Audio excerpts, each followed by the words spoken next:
Recording in progress.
Good morning, everyone, and welcome to the meeting of the Heritage Properties Committee. So we're going to call the meeting to order, and Mr. Clerk, we have quorum. I can confirm we do have quorum. Excellent. All right, so I'm going to ask for an approval of the agenda, so I need a mover and a seconder. Okay, Jennifer, Ann, thank you, and I'm assuming everyone's in favor. Good. Okay, next to confirmation of minutes. So are there any corrections to the minutes? Okay, could I have a mover and a seconder? Okay, Ann and Jane, thank you. And those were passed and approved. Excellent. Any disclosure of pecuniary interest? All right, and seeing none. My apologies. Okay, we have no delegations and no briefings. So we're right into the heart of our agenda and on to business. So the Kingston Heritage Properties Committee orientation. So that was deferred. So we're going to ask Heritage staff to introduce the report, please.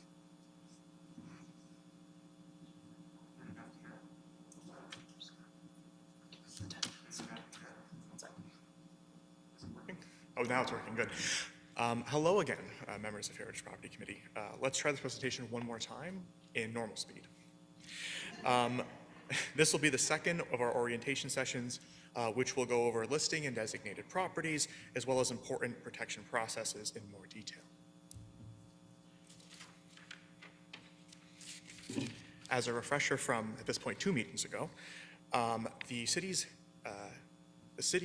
Heritage Register is a publicly available document that details heritage resources in the city in line with the Ontario Heritage Act requirements. This presentation will focus on 2 large parts of the register, Part 4, designated properties and listed properties. Staff will go over other categories in later orientation sessions. As a quick outline of the topics that are going to be covered, first we'll go over what a listing a property means on the register and what protections listed properties have. Then we'll go over the same for Part 4, designated properties. Next, we'll go over what is a statement of cultural heritage value or interest, a statement of that, and the significance of Ontario Regulation 906. Then we will go over the municipal listing and designation processes, and finally, we will open the floor to questions. The ability to list properties is enabled by Section 24 of the Act. Municipalities include such properties on the register that are believed to be of cultural heritage value or interest but have not been formally designated. Generally, listing a property is an indication that the property has heritage value and needs further review prior to designation. In essence, the tool is envisioned to be a precursor to designation. As such, certain protections are conferred to listed properties. For example, when a property is listed, the owner is required to provide council with 60-day notice if they wish to demolish part or all of the building or structure, which was the matter that we discussed 2 meetings ago for the dwelling on Baden Street. Importantly, council shall consult the Heritage Properties Committee prior to listing a new property or removing a listed property from the register. On a related note, Provincial Bill 23, which came into effect this year, has changed certain aspects of the listing process, which we will be going over in more detail in just a moment. The ability to designate a property is enabled by Section 24 of the Act and are known as Part 4 designated properties. Designating a property means the property has cultural heritage value worthy of protection under the Act. Designating a property under the Act helps protect the heritage properties by managing change to the property's heritage, apologies, a lot of heritage talk here, to the property's heritage attributes and can include the property's landscape/features. Heritage attributes means, quote, the attributes of the property, buildings, and structures that contribute to their cultural heritage value or interest. The goal of designating a property is to preserve, restore, and/or enhance the property's attributes that make the property unique or special by way of passing a designation bylaw. A designation bylaw typically includes a statement of cultural heritage value or interest and lists the property's heritage attributes. Heritage attributes are the physical elements of the property that reflect and define its heritage value. Under the Act, any demolition, removal, or new construction or alterations that likely impact the property's heritage attributes requires approval by council. Importantly, these recognized heritage attributes can be anywhere or even within the subject property or building. In the city of Kingston, most heritage attributes are on the exterior of the subject building, but select elements like historic staircases, plaster work, or fireplaces can sometimes also be protected under the Act. The related designation bylaw will indicate if internal features are protected. With regard to your roles as committee members, council must consult with the Heritage Properties Committee before designating, de-designating, or amending a designation bylaw for individually designated properties. Bill 23 has changed the requirements for designating a property under the Act, which will be described in more detail in just a moment. The 2006 Ontario Heritage Toolkit is a great resource that has 5 volumes for all things heritage, including a volume on how to designate individual municipal properties under the Ontario Heritage Act. Importantly, this is not a policy document, but is a guideline document that tries to convey the policy requirements and procedures to designate an individual property under the Act. Despite its age, it still conveys great information and important steps in this process. The province is currently updating this document, but has not been disclosed at this time when it will be released to the public. A critical part of a designation bylaw is its statement of cultural heritage value or interest, which should, quote, convey why the property is important and merits designation, explaining its cultural meanings, associations, connections with the property holds for the community.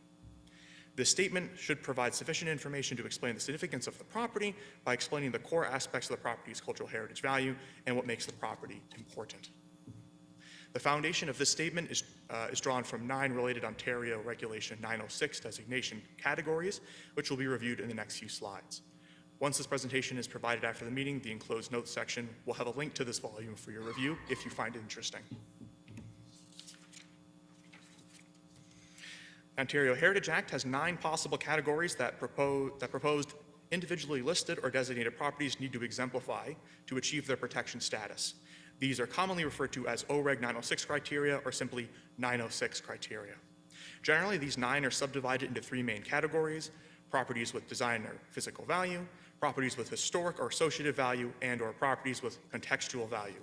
These 9 categories were developed to help identify and evaluate cultural heritage value or interest on real property and form the backbone of the property's statement of cultural heritage value or interest.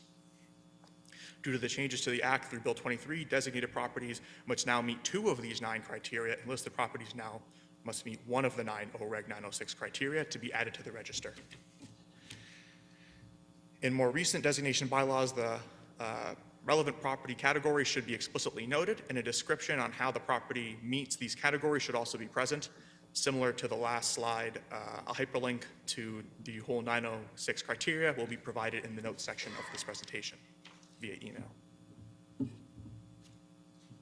Now we'll go over the first theme. The property has design value or physical value because it is a rare, unique, representative, or early example of a style, type, expression, material, or construction method.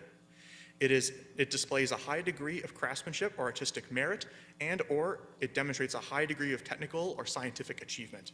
Some examples include Hochelaga at 24 Sydenham Street, which is an excellent example of a late Victorian architecture style, the Elizabeth Cottage at 251 Brock, which has a great deal of ornamentation and a delightful example of romanticism of a Regency Gothic style. The Newlands Pavilion at 1 King Street East, which was designed by William Newlands and is one of the few park buildings of this type in Ontario. And the Victorian Mansion by John Power at 85 King Street East, which has some of the finest ironwork and carpenter trim in all of Kingston. Next, we'll go over the second theme. The property has historical value or associative value because it has a direct association with theme, event, belief, person, activity, organization, or institution that is significant to the community. It yields or has the potential to yield information that contributes to an understanding of a community or culture, and/or it demonstrates or reflects the work or ideas of an architect, artist, builder, designer, or theorist who is significant to a community.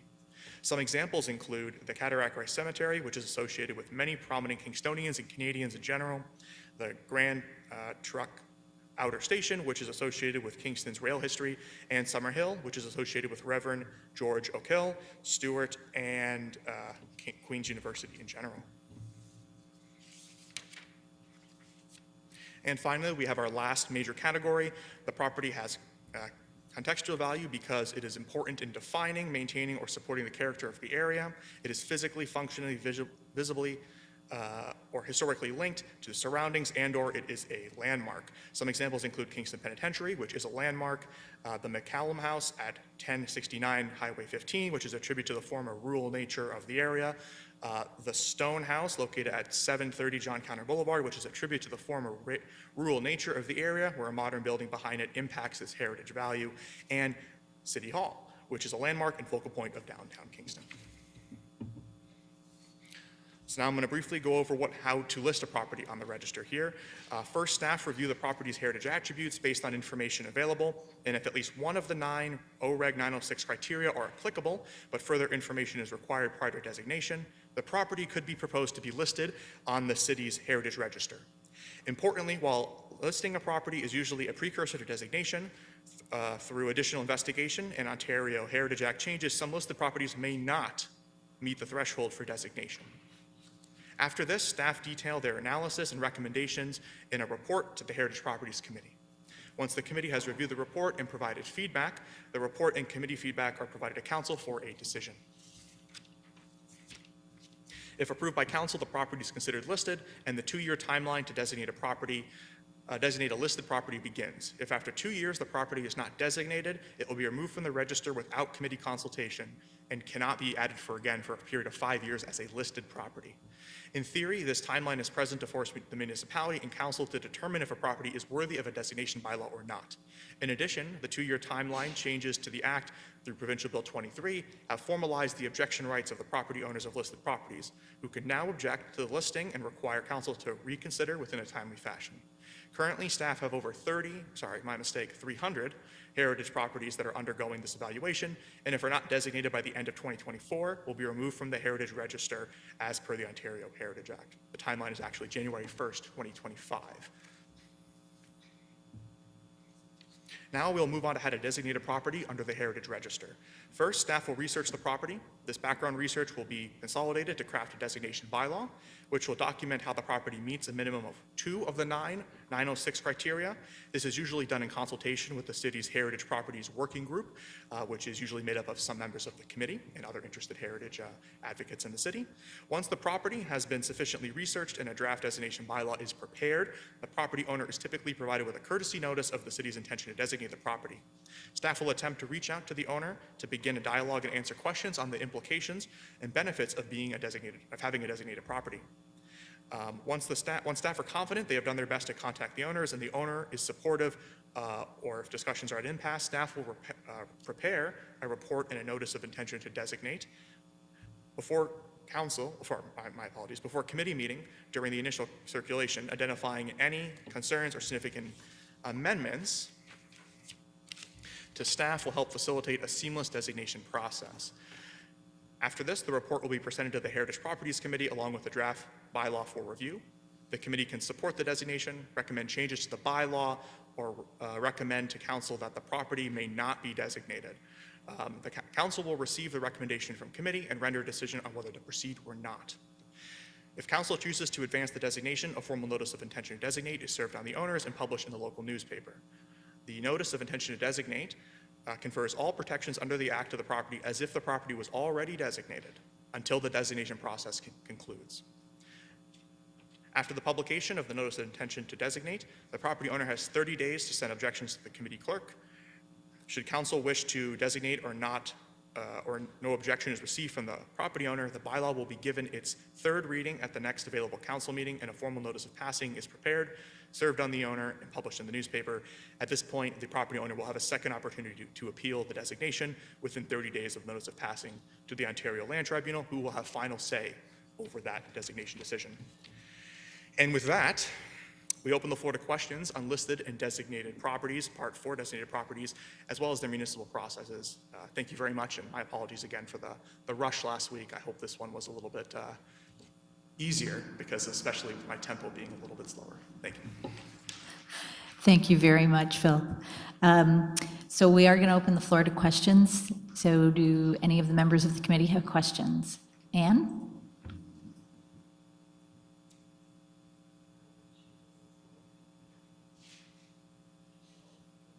Oh, there it is. Okay, sorry. No, just a brief question. The Ontario Heritage Toolkit, is that available just by Googling that on Ontario? Through you, Madam Chair, absolutely. It's completely available right now, and the 5 volumes, they're all publicly available. Thank you so much. Does anyone else from the committee have questions about the report? Okay. Jane, go ahead. Thanks, Madam Chair. Oops. I wanted to know if you've already allocated the 312 properties to the blocks referred to, blocks 1 to 4, and will this list be accessible to the Kingston Heritage Properties Committee?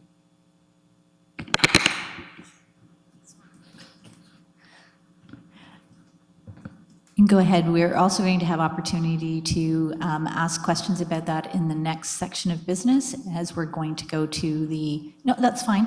It's okay. I don't mind if it's asked now. It's actually a timely lead-in, so I'll allow it. Sorry, I'm actually going to take that one. I know we're in a moment of transition in terms of our staff. So thank you, and through you, Madam Chair. Sorry, Jane, if I heard the question correctly, it was of the 312 properties that are noted in the listed report, are we going to share publicly the blocks they've been assigned to? Certainly, I don't know that we can offer an update to this committee if appropriate, for reasons of, just time. We will assign them to block, not necessarily en masse, if you will. We'll have to start working through them and do that block assignment. But we are also looking for people who are interested through our working groups or through volunteer groups to help us. So there will certainly be a much deeper disclosure, if you will, to those groups. But I don't expect we would have any challenge sharing kind of the blocks, if you will. Okay, thank you. Any further questions from committee? Okay, seeing none. Any questions from the public? All right, and seeing none, we're on to our next items of business, so there are no pre-consultations. So I'm going to ask staff to introduce the policy development implementation with regards to the Bill 23 changes that we've just heard Philip give us a good heads up on. So who's up next? Sorry, Madam Chair, it is I again. I'm not sure if everyone is aware, I'm currently the Acting Commissioner of Community Services, so we have an acting director, and then we have Joel, of course, functioning in the manager role.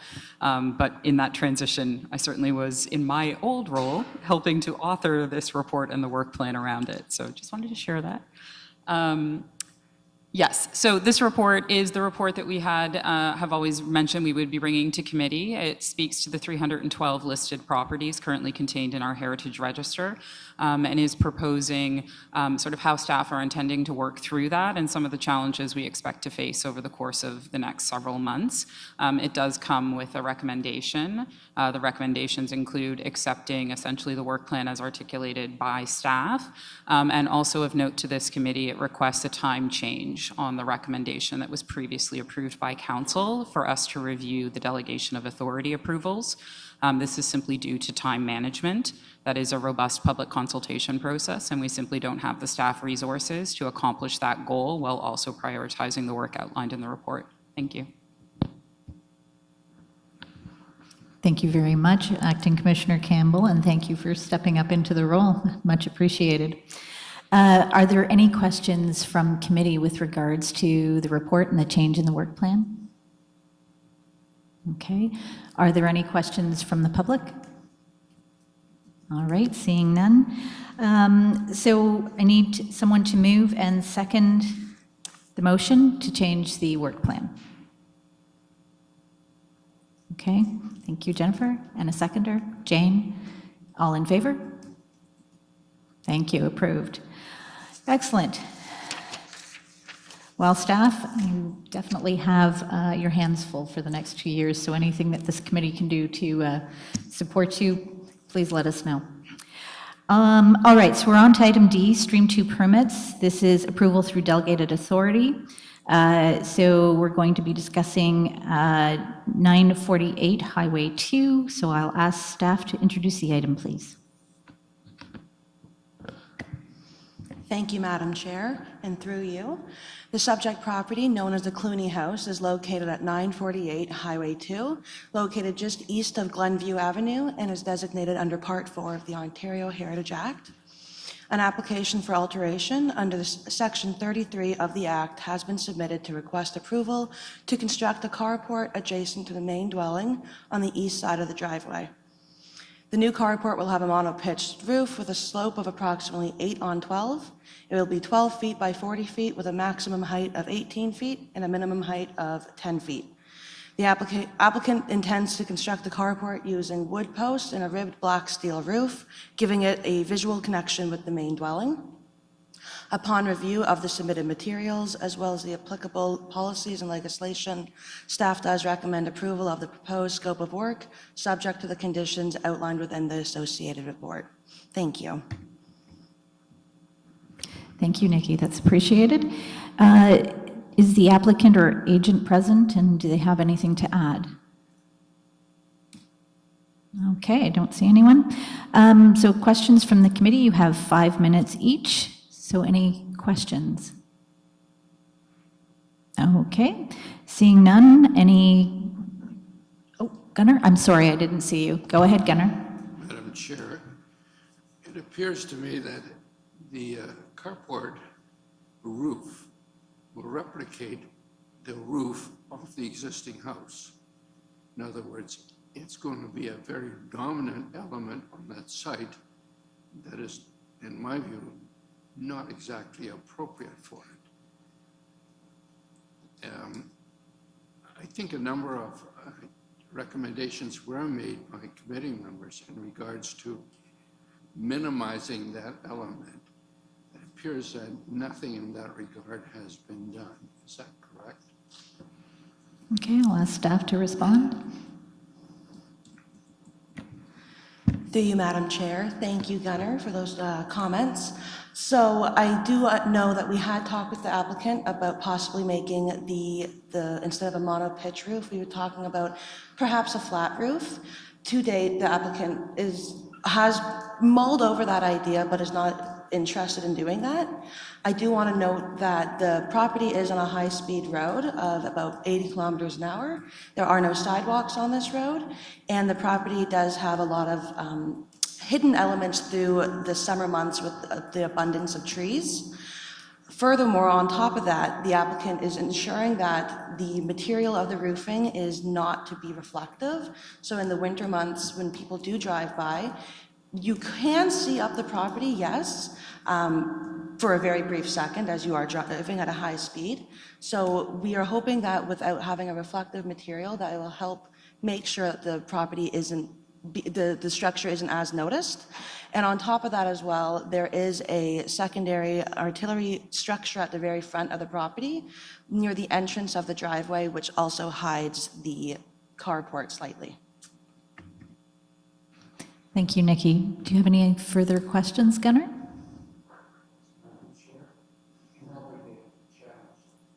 Your mic, please, Gunnar. I need your mic, please, Gunnar. Sorry, I'm slow in gathering all this audio equipment here. Lots of technology. Go ahead, Gunnar, and just move the microphone a little closer. Thank you. The realities force me or obligate me to challenge the notion presented. The existing garage will actually not be visible. It will be a dominant element, which it is right now. Excuse me. And the new roof will be very visible. And the third item is when we refer to high speed, it happens, although most of us do speed going by, the speed is supposed to be 60 kilometers per hour. But the house behind it is beautiful, and it does obligate me, or it forces me to slow down and actually to admire it. I think the addition or the proposed carport is going to be, will negate the value of the visual presentation of the site somewhat, and I cannot support it for that reason. Okay, thank you, Gunnar. I'm just going to remind people of how things proceed. So there's usually a question period, so this is for questions. I'm accepting the comment right now, and then there's opportunity to comment once the motion is actually on the floor. Okay, so just in terms of general procedure, it's a gentle reminder, but thank you, Gunnar, we appreciate the comments. Okay, so I will move over to Jennifer now. Thank you. Hello, I just wanted to double check. So it's sonotubes and then it's pressure treated wood for the structure, or cedar, or did they specify if it's gonna be wood colored, et cetera? Thank you, and through you, Madam Chair. That's a great question. There's a lot of details that are still to come forth. The exact materials, the exact type of treatment of these materials, this is all still being discussed with the applicant. This will be brought forward, though, when they go to get a building permit, and we will ensure that we get all that information for final approval. Thank you, Nikki. Jennifer, do you have any further questions? Okay. Anyone else from committee? Okay, any questions from the public? All right, seeing none. So I'm going to look for someone to move the motion, and I will happily read any of these motions if someone requests it, but given the length of them, I'm going to simply ask for a mover and a seconder, all right? Okay, so thank you, Anne, Jane. Okay, so now back to committee. Any comments, questions? Jennifer.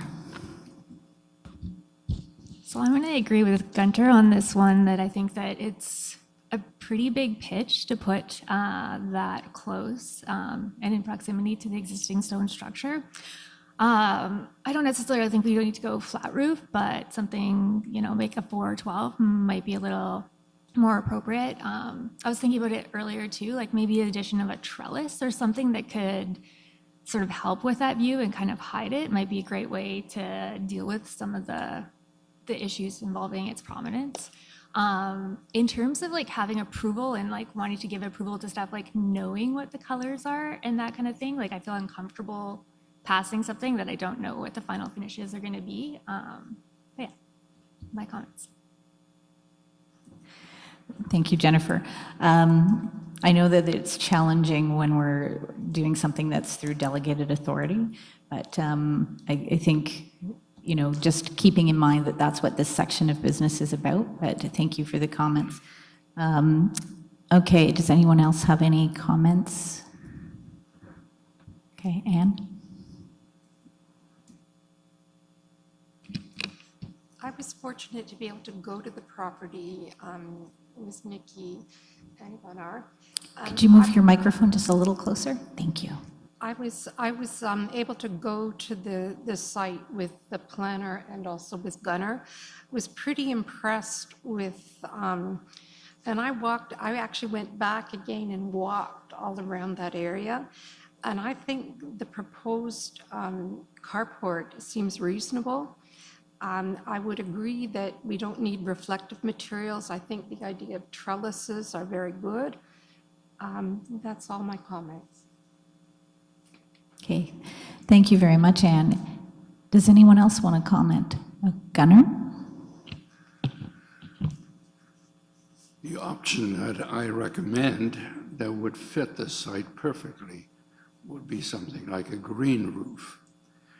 And I prepared sketches of what's proposed versus a green roof, and I find that the latter really fits into the site and I encourage that something like that be implemented.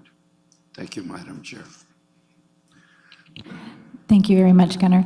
So just to staff, can you take those into consideration? Okay, super, thank you very much. So if there are no further comments, then we're going to move to vote. So all those in favor? Okay, Alex is online. He's left, okay. So we are at 2-2, so I guess this is where I'm going to vote in favor. Thank you.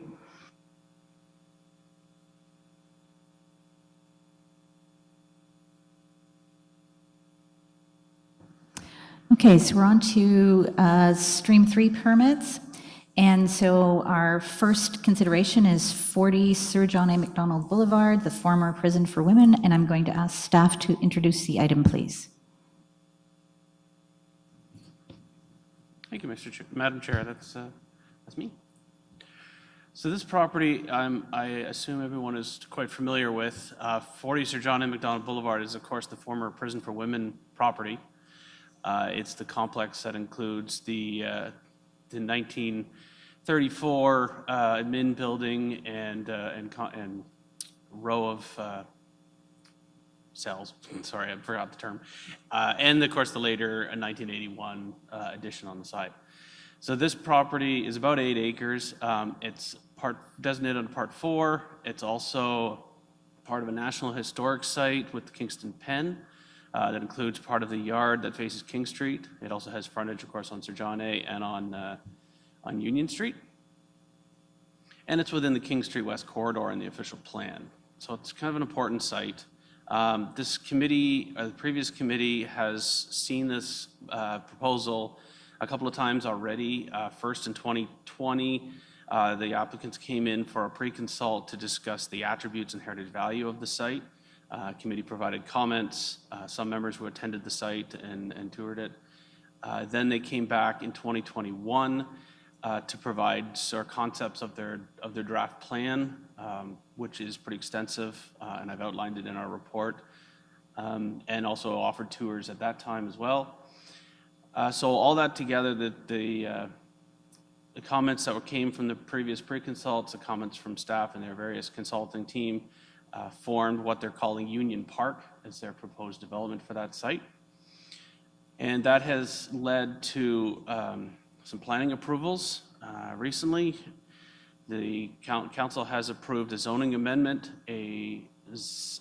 official plan amendment, and a draft plan of subdivision on the site last November to sever the property into 7 blocks to accommodate this proposal. They are currently working through an application for final plan of subdivision to formalize those separate lots. And if you're interested, I can go through the whole proposal, but it's conceptual in this stage insofar as that the details of the building's design and property functioning and landscaping is still being addressed through various site plan applications in the future. But what we're looking at today is part of that approval. The owners have agreed to enter into a heritage easement agreement. Under Section 37 of the Heritage Act, council can enter into these agreements with owners of real property for the purposes of conserving the cultural heritage value and interest of a property. So it acts like a Part 4 designation, but it's more so. And it allows for a negotiated and amicable understanding of the cultural heritage value and attributes of the property and how to conserve that value into the future. And in accordance with Section 37, the council requires consultation with this group. So that's what we're here today. On top of that, in 2018, council directed staff to review the heritage designation bylaw for this site with the intent of making changes, including the interior heritage attributes, and to support the adaptive reuse of the building and the redevelopment of this property. So based on the previous feedback from the committee, discussions with the applicant and their heritage consultants, a peer review heritage consultant retained by the city, and staff, we've prepared a revised statement of cultural heritage value and list of heritage attributes for the subject property, and that's included in Schedule B of the agreement that was circulated. The intent, as acknowledged through the agreement, is to remove the current designation bylaw from the site, the Part 4 bylaw, and replace it with this new statement. The new statement of heritage value under Section 30, under Section 31 of the Act means council needs to consult with this committee when repealing a bylaw, which is what we're doing today, and to serve a notice of intent of this into the paper, or to the property owner, and to the trust. The revised statement that you'll see in Schedule B is considerably more detailed than the designation bylaw itself. It is drafted pursuant to the current Ontario Heritage Act, as it was amended recently, and it recognizes the deteriorated condition of certain interior features as required by council in their 2018 direction. So the proposed development, including all the demolition, new construction and alteration to the site and to the buildings, will still require Ontario Heritage Act approval. The Heritage Agreement in Section 6 outlines process and parameters for gaining city review and approval of those type of alterations to the property. Further, Section 6.2 also it establishes the permit process. The proponents will also need to demonstrate compliance with a series of heritage best practices, those broad policies that we always look at through the province and the feds, as well as a series of site-specific development and conservation policies that are in Schedule C of the agreement that was developed in consultation with the owner and his heritage consultant's heritage conservation strategy. And those outlined in detail certain aspects of this proposed development and what considerations need to be looked at to conserve that important heritage value. On top of that, the agreement also requires that a heritage impact statement be prepared for each of the blocks to look at the impacts of both the heritage resources on and adjacent to the sites, and to recommend conservation measures and to ensure that those policies are being followed. And now those would be required as part of the future heritage permit applications, as well as the future site plan control applications for the site.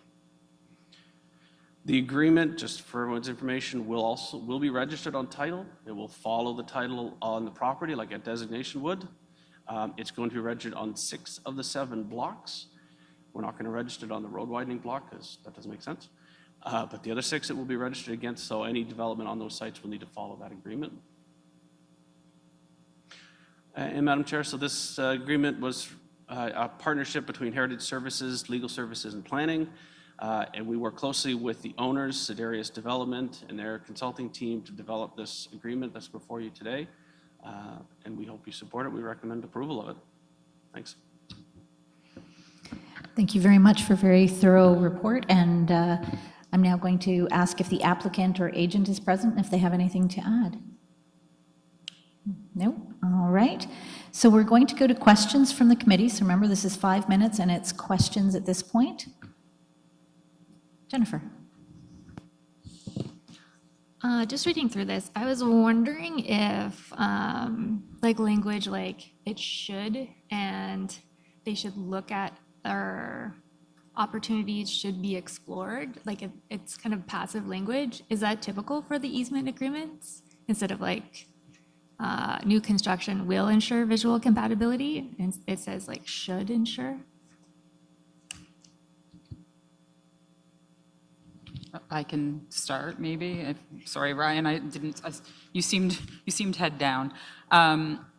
I think this is an interesting heritage easement agreement. As Ryan was sharing, the complexity of this property is one of the reasons why we moved to an HEA from a Part 4 designation, because an HEA allows us a greater degree of specificity in the attributes, but also a greater degree of negotiation in the future outcomes at the site. And one of the requirements of the property's continued development is a block-by-block heritage impact statement has to be submitted, and additional approvals have to be negotiated through the heritage permitting process. So yes, should and shall may seem fairly open. The should seems somewhat open when we might have in a Part 4 have prescribed a shall. But I think that's really, in this case, honoring the complexity and the fact that where this was at in planning approval did not allow us the opportunity to have detailed design plans in front of us. And so there does need to be some openness to the negotiation of an adaptive reuse of this property. Thank you. Do you have any further questions, Jennifer? Okay, thanks.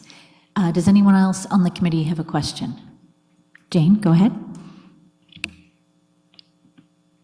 Thank you, Madam Chair. My question relates to 6.2.c, and it would be really helpful if it could be up on the screen, because I don't know if the committee members know, So I'm just going to read it aloud. The Director of Heritage Services, or designate to the Director, is assigned the authority to approve and may consult with the city's Heritage Advisory Committee. Have I got it correct that as each block is developed, there will be a heritage permit required, but these can be granted under delegated authority and may not come to committee? That's certainly possible in that wording, Jane, but as with any in our procedural bylaw for heritage, it also remains at the director's discretion to bring any matter before committee for consideration. And I would certainly expect that the block by block HISs would be matters that this committee would have opportunity to review and offer comment on. What we also have to acknowledge is that future work on this property will continue to be governed through this HEA. So in those same clauses, we may see minor alterations that are already spoken to through the conservation strategy or other works. So that sort of covers all of those outcomes, Jane. But yes, you are right. In practice of law, as how the HEA is written, this is very common in our HEAs, where we have an opportunity because they're so specifically detailing what is and is not allowed. They're essentially pre-approval, assuming that the director can affirm that they meet the intents of the heritage easement agreement. Thank you. Jane, do you have any other questions? But over the course of this application, which could run a number of years, having that may in there, it is concerning, and I understand what you're saying about it, but if we look at staff changes and committee changes, I'm just asking why it's may and not will. Sorry. Thank you, and through you, Madam Chair. I mean, again, it's may and not will, because it has to apply to all of the opportunities for the alteration of the property on the go forward. And certainly our legal counsel reviewed this document, and the recommendation was to include all of the alteration opportunities within the same clause. And I mean, certainly, yes, staff can change. The will of council can also change, and the delegation of authority to the director could also be altered. I think there are many outcomes, but we work with what we're within right now. I certainly don't expect that HISs by block would not come to this committee. I don't think the committee would be comfortable with that. I don't think the community would be comfortable with that. And I think the developer and council certainly recognize the value of consultation with committee on those matters, which is why that delegation option remains with the director, as the director is expected in their role to exercise their professional responsibilities to the community. Okay, so, sorry, one more question. I'm just looking at, I think we need, are we then referring to the procedural bylaw for delegated authority, those kinds of things? Would they then come under what the director would be approving, and the things that are major or would come to committee? Go ahead. Thank you, and through you. There's a bit of a layering of procedural order here. So the HEA can articulate additional things like maintenance objects that maybe aren't considered in our procedural bylaw in that list. So we certainly do have to acknowledge those specific conditions of the HEA that may themselves be deemed maintenance or not requiring a permit per se. However, I do think as a standard practice, the kinds of things that would, likely to be approved at the staff level would be more minor in nature, or more importantly, in our current procedural bylaw, those that are deemed to have no impact or very limited impact on the heritage attributes of the site. I don't think we would be here, multiple times a year due to minor maintenance or variations on planning as this development comes together. So I just wanted to sort of note that, similar to how when we have HCDs, we have at times different lists of things that are able to be approved through staff or through maintenance considerations. And we don't take the procedural bylaw list then as the only list. We have to complement it with the HCD list. So I hope that helps a little bit insofar as that major alterations to the property that have impacts on the heritage attributes as outlined in the HEA would have to be assessed and permitted by staff. Complex changes, significant alterations, the initial build out by block is something where we would expect to see robust HISs submitted and a much more in-depth consideration of those proposals where committee would be involved. Thank you. Okay. Do any other members of committee have questions? Okay, so I'm going to go to Ann next, and then I'll go to Gunnar at the end. Thank you. Thank you, Madam Chairman. Just a brief question. You were referring to 6 of 7 blocks on that particular site. What is the one that is not covered referring to? I can jump on that one, Madam Chair. The one block that's not covered is a piece of property that is required to widen the road allowance along Sir John A. And some tight site triangles along the intersection. So it's a piece of property that will come to the city as a utility and be rolled into the road allowance itself. So it's sort of separate from the whole development of the site. Thank you. All right, Gunnar, you're next. For somebody that's new, is it possible to explain the scope of the site, what's included and what is not? For instance, is the power plant or the heating plant for the penitentiary part of this or not? And what else is not? Go ahead. Sure, Madam Chair, I can take a stab at that. The power plant is not. The power plant is still owned by the federal government. The Warden's House, or what is now the Correctional Service Museum, is on a separate holding, also owned by the federal government. So it's not part of this. The 8-acre property itself is the prison proper and a small piece of land to the west of the museum that fronts onto King Street. So that whole block up to Union Street is all included. Does that help? Thank you. Gunnar, do you have any other questions or want further clarity? No, thank you. Okay, thank you. Okay, so now we'll be moving to the public to see if there are any questions or comments. And Mr. Clerk, you indicated there were members of the public online. I see Shirley Bailey's hand up, so I'm just going to allow her to talk and recognize her. Okay, and just state your name and go ahead with your questions. Good morning, committee. My name is Shirley Bailey, and I'm president of the Frontenac Heritage Foundation. I'm here today to I know there are many new committee members, and I'd just like to provide a tiny bit of background in terms of our involvement on this development application. As Ryan has pointed out, there have been site visits. There's been a great deal of consultation, and I'd like to point out that this is a nationally significant property in our city. So it's very important. There's been a lot of interest in the adaptive reuse of the Prison for Women building. And I agree with Jane that I think the heritage easement is great as far as it goes, but it should go one step further in terms of saying that this committee shall be consulted on all of the blocks except for block 6, which is the road widening. Block 1, for example, is shown as future development. We do not know what's going on there. It's shown as being possibly residential with commercial on the ground floor, and I believe 10 stories in height. So that's quite significant, right up on Union Street. Block 2, of course, is the P4W building, a very important building. Block 3 is a seniors home, 10 stories, and I believe, yes, that's that. In addition to Block 4 is also a 10-story hotel with multi, I think, residential and Brian, correct me if I'm wrong, that may be hotel or residential. So there are many questions that are unanswered here.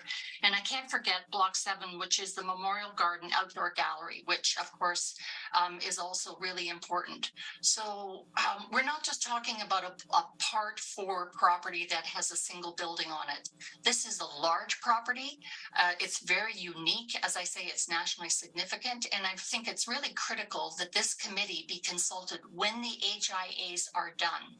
I agree with the acting commissioner, certainly for minor things, the committee does not need to see those, but the committee should have the opportunity to comment on the HIAs. So thank you, Madam Chair, for your time. Thank you, Ms. Bailey, much appreciated. Staff, do you have any clarity to add to that? Thank you, and through you, I'll start.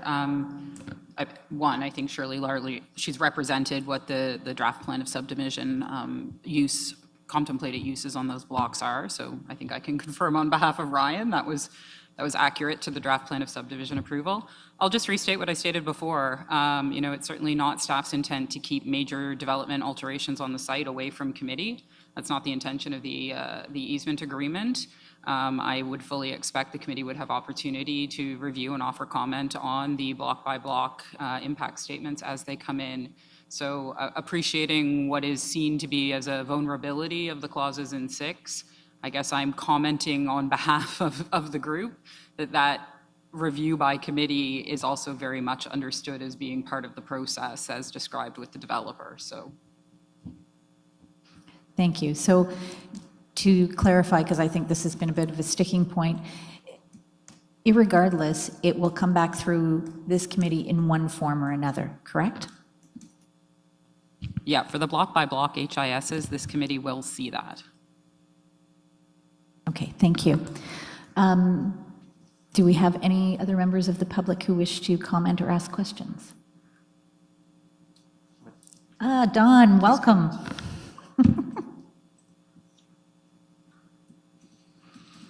And I think you know the drill. Just state your name and fire away.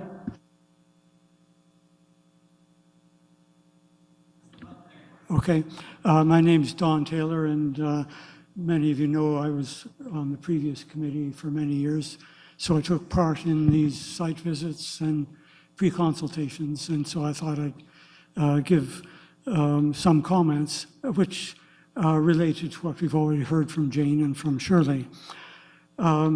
The committee members, I think, were very much in favor of the project, and certainly the description of the new description of the heritage attributes look excellent. The committee, I think, understood with some reluctance that the interior heritage attributes could not be retained, and that for economic reasons there had to be some high-rise buildings on the site. But we did have, expressed some continuing concerns about the preliminary plans. One was what was going to happen on Block 1, because although we might accept tall buildings on one side and on the rear, surrounding it by tall buildings really should not be acceptable. So whatever is on Block 1, in my opinion, our opinion, I think, was it should be low-rise and should allow a full view of the side of the cell block. And another concern was the plan for balconies on the sides of the prison block and the admin building. Small balconies would be quite acceptable, but these were large sort of patio deck kinds of patios that would really affect the appearance of the building. And so those are questions that need to be resolved going forward. And I think it's essential that the committee be involved in those kinds of decisions.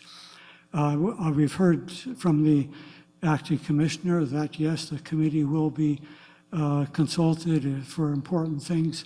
However, I don't think this committee should accept that statement with 100% confidence.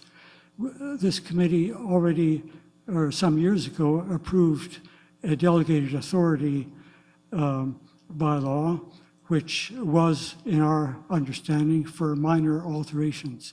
Since then, it has been used to approve enormous alterations, million-dollar renovations to designated buildings. There is some concern that what is minor and what is major is not always agreed by every party. So my opinion is that this committee has a responsibility to the public in protection of heritage attributes, and to approve this agreement and say we are comfortable with, if we don't see any further details, we are comfortable that council will not see those details, because the easement agreement gives staff the complete authority to approve alterations on heritage alterations. So I think if I were still on the committee, I would vote against this application. Thank you, Don. Staff? Ms. Campbell? Thank you, Dawn, and it's good to see you again. I would just point out to committee that the record of committee decision on this is a matter of public record, and I would caution against any individual representing the past opinion of a collective when it is not the role of that individual, either as a committee member or as a private member, to represent past decisions of committee in that way. So I will say that certainly the balconies, yes, I remember that quite clearly, discussion of interior attributes.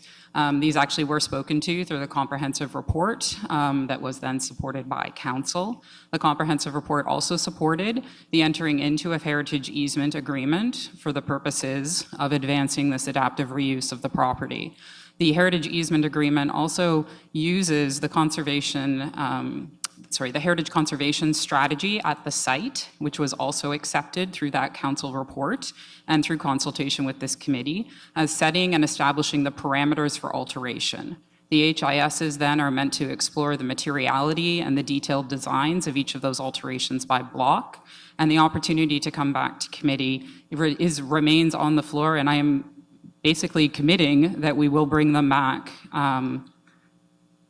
I think I will leave it there, but I guess I would close by suggesting that the committee has been restructured. The committee has made improvements to its processes and its procedures, the creation of a heritage department. All of these postdate many of the concerns that Mr. Taylor has raised. I would also invite Mr. Taylor, should he wish, to submit a list of decisions in the past and the properties that were impacted, as opposed to speaking of them kind of in a broader and more oblique referencing when calling into question the past decision-making and appropriateness of those decisions by staff.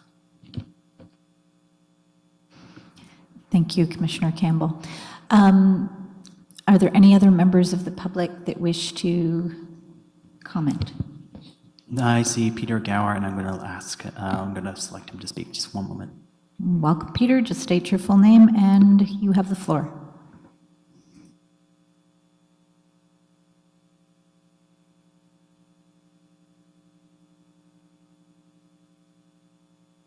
You can hear me now? I'm also a past member of this committee, and I am not doubting what any of the staff are saying, but I would suggest that in the past, promises have been made that things will come to the committee, and then staff has changed, and new staff members seem to forget what some of those promises were. I again, agreeing with Don, I don't think that the present members will forget, but if you approve as it's written, you are committing, I think you're overlooking that others in the future may not come back with all these possible changes, and I would hope that you will attempt to make changes in this. Thank you.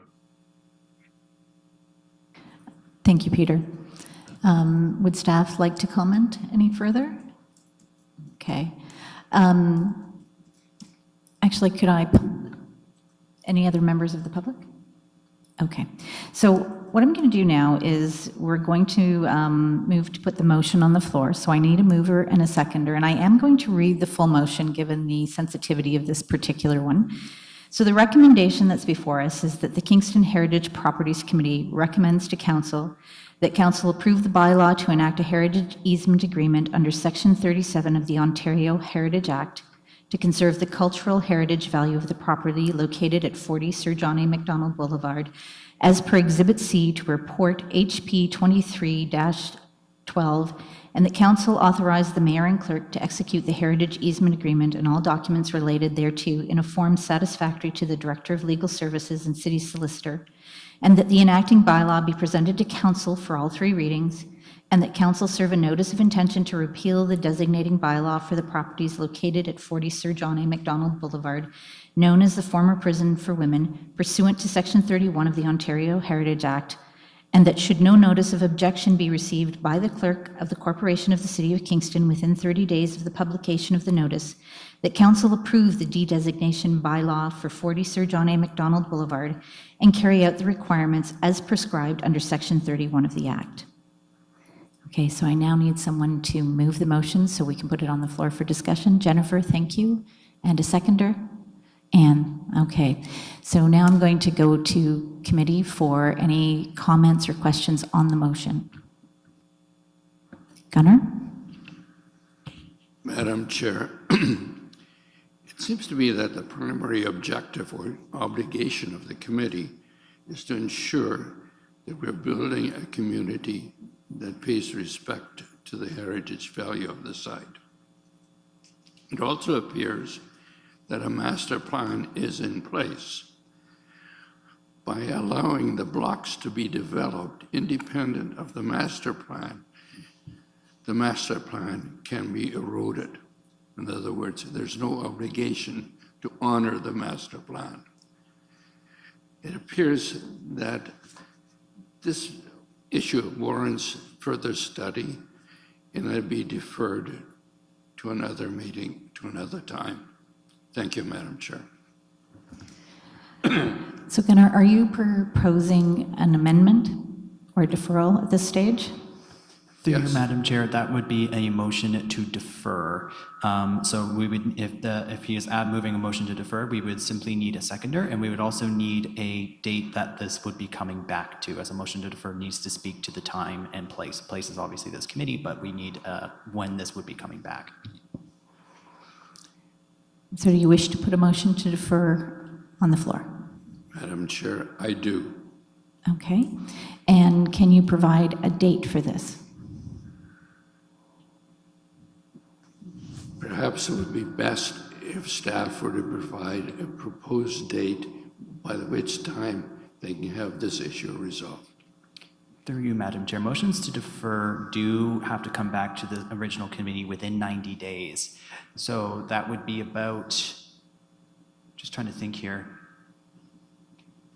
sometime in August, I believe. I think Commissioner Campbell has a comment there. Go ahead. Thank you, and through you, I guess it's more of a question, if I may, about what the request of the deferral is to address. Gunnar, go ahead.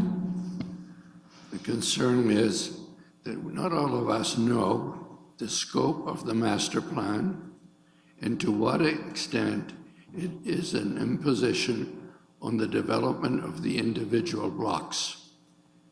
That information is not available to me, and I'm not in a position to vote responsibly.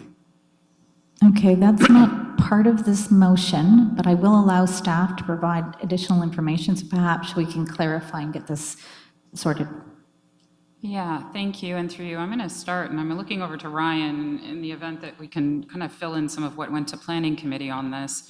So this is a complex file. It's been to Heritage twice before for consultation, which arrived at the proposal to enter into a heritage easement agreement. It noted some items of concern, balconies, interior uses, et cetera. It then went through a comprehensive review through the planning process, which brought the recommendation and the support from council to enter into a heritage easement agreement, which would assign a specific and detailed list of heritage attributes. Those attributes were extracted from the former Part 4 designation, as well as the feedback of this committee on 2 prior occasions, as well as had benefit of the heritage conservation strategy, which was a requirement of the submission for the draft plan of subdivision. All of that information is what resulted in the heritage easement agreement in front of us today. There is a heritage conservation strategy. It's referenced in the easement agreement as one of the prevailing guide documents. I'm not sure that staff would be able to bring more back than what has already been provided through this, extensive consultation with this committee and through the planning process to date. However, I will also point out that all of those are matters of public record. So should you wish to read the comprehensive review, the heritage conservation strategy, they're available in any number of public sources. But I do recognize the challenge of coming into a new committee. Oh no. Okay, I see we're having a little bit of technical difficulties here. So what I'm going to suggest is perhaps we come back to Gunnar once those are resolved. In the meantime, I will see if there are any other questions, comments on the motion on the floor. So Gunnar, I will come back to you, okay? All right. So moving ahead, any other members of committee? Anne? I walk by that every single day, that site. And I've been following this since the whole proposal came forward. Years ago, when I worked at Queen's, I was involved in some of the background when Queen's made the wonderful decision to buy that property. I also think that there is a lot of public documents available about this development site. I've followed it for the last years. So I understand that there is a motion to defer, but what I would suggest is that perhaps we just defer it till next meeting and give the public, or give the people on the committee that are new, the chance to review that public document. Okay, just a matter of correction, we don't yet have a motion to defer on the floor. Okay. So you can speak to the main motion, and should Gunnar put the motion on the floor when I go back to him, then you can speak to the motion to defer. So do you have any comments on the original motion? The original motion I would support because I have a lot of trust in the process that's been set out with the city. So I do support it. Thank you very much, Anne. Okay, so Gunnar, can you hear me? You're back online? Okay, wonderful. So I'm going to note that you have a couple of minutes left to make comments and to consider the motion to defer that you would like to put on the floor. So given Commissioner Campbell's comments, it appears that there will not be much change coming back to us based on this easement, so perhaps go ahead and make your comments and then decide if you'd like to move a motion to defer. Madam Chair, my question was primarily a clarification of the authority of the master plan over the planning and development of the individual blocks. That has not been conveyed to us, or to me at least. Okay, I'm going to interject here because this committee does not consider planning, it considers heritage, and we're considering the heritage easement portion. So that's what we're attending to right now. So if there is concern with regard to the actual heritage easement, and I understand that, again, I see the sticking point coming back, so I'm going to gently interject again to ask staff to clarify what will come back to committee, because what I've heard are the words that promises are made. there are processes and rules in place, and so perhaps if we can focus on that piece so that the committee could feel assured about what will come back to us. Thank you, and through you. What we're committing to bringing back under the clause as currently written in the HEA, which offers, the decision to the Director of Heritage Services, is to bring back the heritage impact statements on the block-by-block proposed development of the site. In addition, I would add that there are holding conditions on the zoning on this site that require heritage approval before those permissions are lifted. I think that may help, Gunnar, thinking to what is the hierarchy here. We worked very closely with planning to ensure that heritage. Commissioner Campbell, hold on. Gunnar, are you able to hear okay? Better without.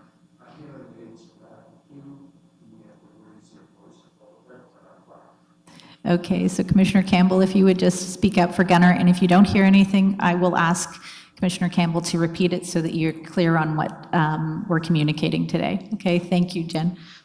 Thank you. So I'm just going to repeat and make, Gunnar, can you hear me? Excellent. So what staff are committing to is that we would bring back the heritage impact statements block by block.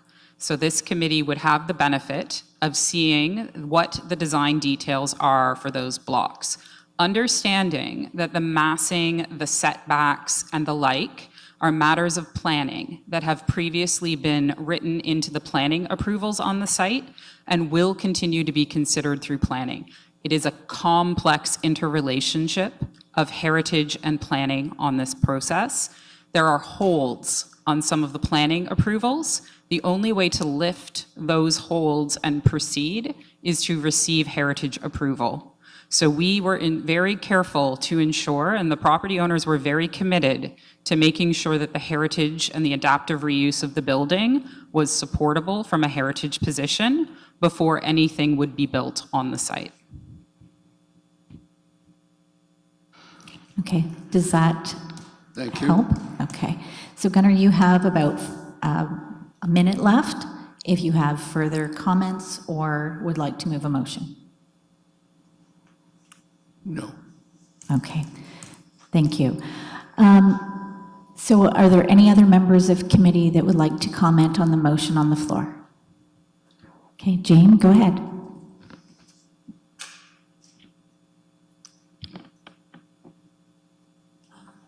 Yes.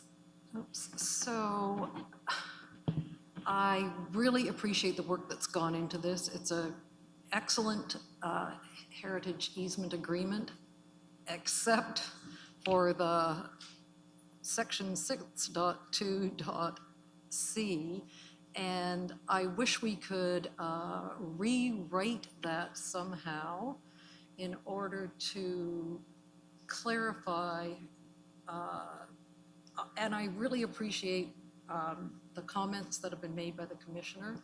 However, I think moving forward as a committee, we need to think about the future and future committee members and future planners and say, is May enough, or down the road, are we giving up the opportunity to comment and make suggestions about this site? And it's a major site, and so I am very reluctant to approve something like this. I kind of agree with Gunnar in that perhaps we need a deferral to rework that one section and come back in a month so that we can come forward with something that all committee members are comfortable with or that can be passed unanimously. So I would propose a deferral of a month. Okay, so do you want to put a motion to defer on the floor? Yes. Okay. And it's specifically for 1 month, is that the motion? To defer for 1 month to review that particular clause? Yes. Okay. Okay. Commissioner Campbell? All titles work. I just want to also point out to the committee that the heritage easement agreement is not a document drafted solely by staff. It is a two-party agreement that required and continues to require extensive consultation with the developer. And I'm not suggesting any specific outcome as a result of that consultation, but that is also why altering the heritage easement agreement at the request of committee is not as simple as staff considering what the committee has asked for.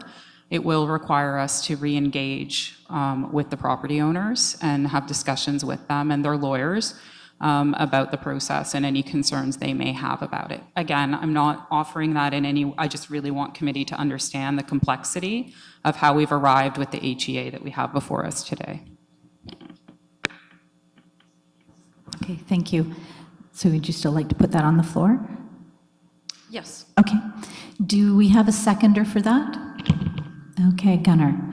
All right, so do you want to reiterate it? Yeah, so it would be moved by Ms. McFarland, seconded by Mr. Hessler, that the recommendation here, I'm not going to read it all of this, be deferred to the June, I think it's the June 19th meeting of the committee for staff to review that specific section that, I've written it down, but the section 6.2.c of the draft easement agreement, I think is how the motion would read. Okay, thank you for the clarification. All right, so now we're going to consider the deferral, so not the main motion, just the deferral. Jane, as you've put it on the floor, you have opportunity to speak to the motion. Oh, sorry. We can also have a quick recess so we can type up the motion and make sure that it works and we can see it on the screen as well. So maybe just a 10-minute recess so we can work with staff. Okay, that sounds good. So we'll be back in 10 minutes.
Okay, ready to go? Okay. All right, so I'm going to call the meeting back to order. And we had a deferral on the floor, so we've had a mover and a seconder. And I understand we may have a potential change, so we do need to vote on the deferral, so. And then we have another motion to bring to the floor. Okay. Could you explain that to me? We have a motion on the floor, so we have to either approve or vote it down, and then we can go to the next potential motion that's coming up. Okay. So is everybody okay if we call that vote quickly? So what we're talking about now is the motion to defer. We have another motion that has been brought up that will come forward as discussed. So we need to take care of the deferral first and then move to the next portion, okay? So I'm going to ask for a vote on the motion to defer. All those in favor? Okay, one, and the remainder opposed. So that, okay, yes. So there is no motion to defer, and we now have a new motion to come to the floor. So if the clerk would please read that aloud. Moved by Ms. McFarland, we'll need a quick seconder, that Exhibit C to Report HP-23-012 be amended in Clause 6.2.c to delete the clause "may consult with the city's Heritage Advisory Committee and/or City Council" and replace it with the following: "will consult with the city's Heritage Advisory Committee and/or City Council on the HISs prior to the removal of the holding H zone category." Pardon for my Okay, misspelling. and can I have somebody please second that? Okay, great. Thank you, Anne. All right, so any comments from committee on that motion? Jane? Okay, I'm not understanding the holding zone. You're going to have to explain that to me. Okay, Commissioner Campbell. Thank you. So the approvals on the site are required to lift, there's a hold essentially. It's stopping the development from proceeding until the heritage approvals have been received. So what this amended motion, this motion is meant to do is to require now in formal writing that the HISs, the Heritage Impact Studies or statements, will be brought forward block by block for consultation with this committee, and that it will be required to have done so before the hold on the property can be lifted. Okay. Any other comments from committee on this motion? Okay, I'm going to call the vote then. All those in favor? And that carries. And so now we are back to the original motion, correct? As amended. As amended. All right, so I'm going to ask if there are any further comments on the motion as amended. Okay, seeing none, I'm going to call the vote. All those in favor? And that carries. Thank you very much for a very good piece of work today. Jen, I'm taking it you're off? Okay. All right then. All right, with the loss of Ms. Demeter, this committee no longer has quorum, and so this committee now stands adjourned due to a lack of quorum. However, I have been advised that there are several items of business that do need to be dealt with in a timely manner, so I will be reaching out to all the members of the committee to schedule a special meeting as soon as possible to get these matters dealt with in a timely manner. Thank you. Thank you, everyone.